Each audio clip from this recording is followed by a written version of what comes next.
Hi guys, I'm back at Meldon with the dog, who's got his coat on today even though it's not that cold. It's about 10 or 11 degrees at the moment, but I'm expecting it to drop overnight of course, especially as we might get a bit of mist. Back for another wild camp. Oh, it's been weeks since my last video. I've had 2 wild camps since, but I've actually ended up bailing on both of them, believe it or not, due to horrific weather. Not that my gear can't stand it, but it's just not as fun when it's windy and rainy for the rest of the whole evening and the next morning. I normally just bin it, but, oh, excuse me, the forecast is really good for tomorrow, really lovely. So even though it's a bit cloudy today, and there's rain overnight, the forecast for 9 o'clock tomorrow morning is superb. Oh, squeaky gate. Yeah, the forecast is superb. So I'm back, taking the short but quicker route today. Although it is a bit of a beast, this, but I've got a few new. Oh wait, just got a few new toys with me today. I've got a new camp bed which weighs in at 800 grams, which I'll show you a bit later, which is a lot better than the between 2.5 and 3.5 kilo self-inflators I was using. And I hope, as it's an air bed, it's going to be of a similar level of comfort, although not as warm, so I've got a small insulating mat. Yeah, I better get walking now because it's quite steep this, but oh, beautiful. It's just lovely. Right, back when I'm a bit further up towards Yestor or Hyde Waylays, depending on where I manage to get to in time.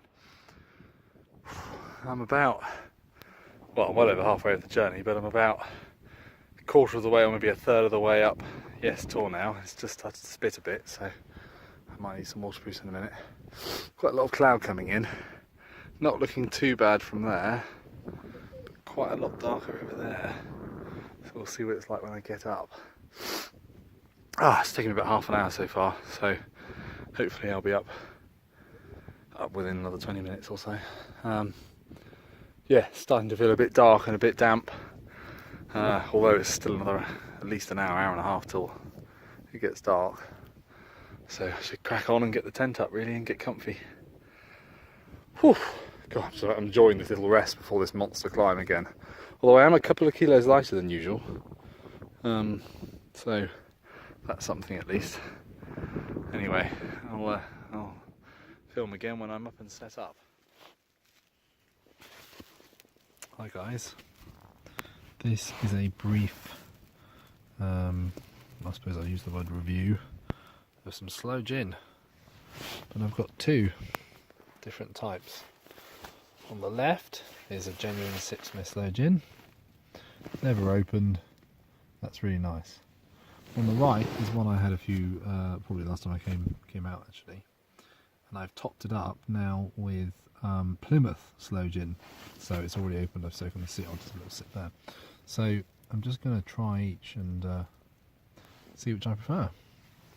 I don't really bother with most alcoholic drinks to be honest, but sloe gin I do actually quite like, so I'll give it a whirl.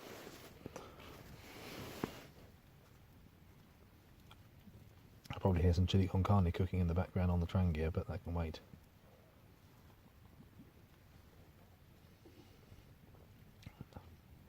So the sloe's nice. So that's the Plymouth. Plymouth was very nice.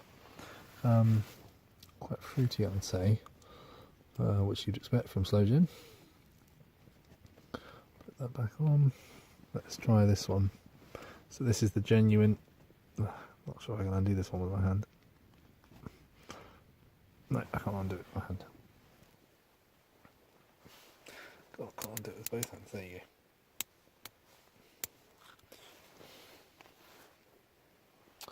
So the genuine Sipsmith this time.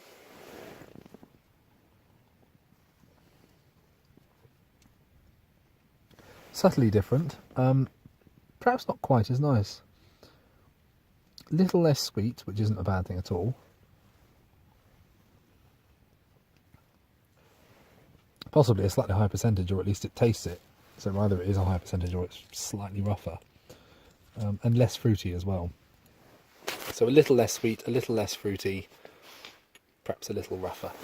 And it's hard to tell by the camera, but the Sipsmith is darker. Sorry, the Sipsmith is less dark.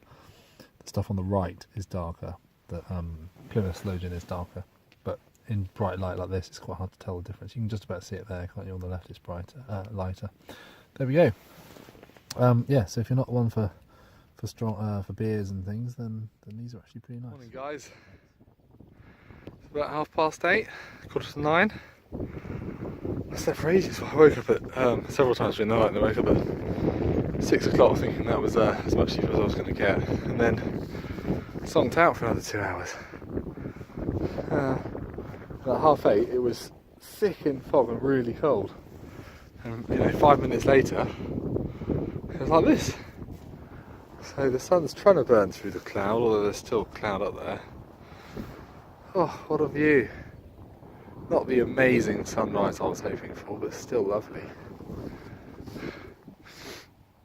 Wind's really low as well. It's supposed to be quite windy, but it's not. So that's great.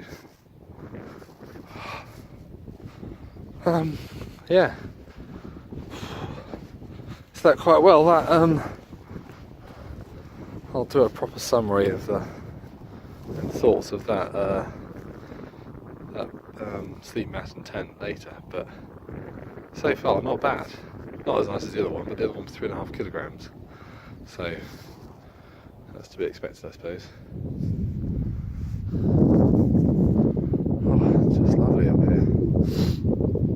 So I am the second highest point in the south of England now, south of Wales anyway. 618 metres here, yes, Tor. High Willhays, which is there. That is, I think it's 621, so it's 2 metres higher. Oh, maybe it's 619 then. I don't know what this is 2 metres shorter at the moment, they're both around 620.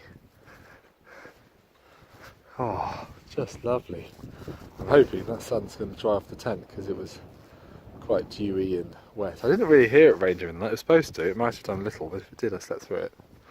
But I think it was more just a lot of very light showering. Dog's very happy, got his coat back on. Oh, it's not a bad night at all. I wasn't in a sensible place really, given the wind's coming from the northwest, which is there. I was pretty much side on to the wind, but obviously the Hilleberg won't notice it given how little wind there is. Despite being an enormous tour, there aren't that many good spots at Yes Tor to pitch because it's just so rocky and high. But there you go.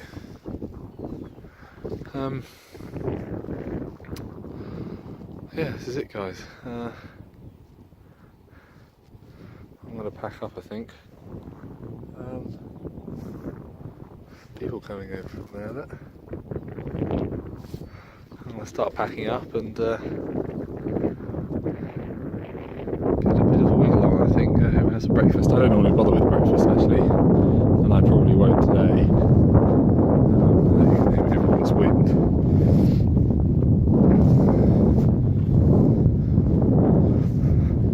But yeah. Oh, lovely, heaven. Right. Get packing. Could have had a cup of tea, but I think I've done that. I'm quite dehydrated. I had some water, I think. And thank you guys. So, all done. All packed up. I forgot to do any kind of talking about the tent or the pad, so I'll do that another time, I think. But it's turning into a glorious morning. Glorious day. I'd love to get a bit more walking in, but sadly I have to get going. But there we go. Oh, I wouldn't mind checking out High Willhays briefly. That is tempting. Maybe I'll go have a look at High Willhays. In fact, I'm going to look at High Willhays. Anyway, oi. Anyway, see you later, guys.